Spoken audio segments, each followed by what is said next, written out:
Guys PUBG next আপডেটে গেমের ভিতর কি কি পরিবর্তন হতে চলেছে চলো তোমাদের দেখাই। গাইস এখানে গিফটের যতগুলো আইকন আছে সবগুলো কিন্তু নিচে শো হবে। তারপর এখানে রয়্যাল পাস হোম আর গান লোড আউটের কিন্তু জায়গা পরিবর্তন করে দেওয়া হয়েছে। তারপর এখানে আমাদের ক্যারেক্টারের পজিশন সহ নেম স্টাইল চেঞ্জ করে দেওয়া হয়েছে। তারপর এখানে আমাদের সেটিংস টনিক পরিবর্তন করে দেওয়া হয়েছে, যা তোমরা স্ক্রিনে দেখতেই পারতাছো। তারপর এখানে আমাদের ইভেন্টের আফটার বিফোর চেঞ্জেস তোমরা দেখতেই পারতাছো। তারপর এখানে আমাদের সিজন অপশনটায় অনেক চেঞ্জেস করা হয়েছে। তারপর আমাদের লবির এই জায়গাটাও কিন্তু পরিবর্তন করে দেওয়া হয়েছে। আর গাইস আমাদের এরাঙ্গেল ম্যাপেও কিন্তু অনেক পরিবর্তন করা হবে, সেটা নিয়ে ভিডিও চাইলে আমাকে এখনই কমেন্ট করে বলো। তারপর আমাদের সেটিংস এর এখানে আফটার বিফোর চেঞ্জেস তোমরা দেখতেই পারতাছো।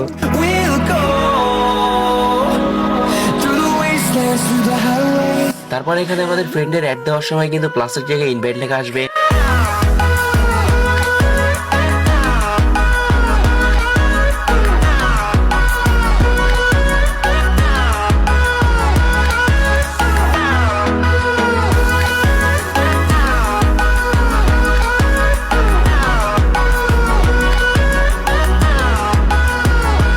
ভিডিওটা ভালো লাগলে তোমার ভাইকে লাইক দিয়ে দিও, আর এরকম ভিডিও সবার আগে পাওয়ার জন্য তোমার ভাইকে ফলো করে দিও। দেখা হচ্ছে তোমাদের সাথে অন্য কোনো ভিডিওতে। আল্লাহ হাফেজ গাইস।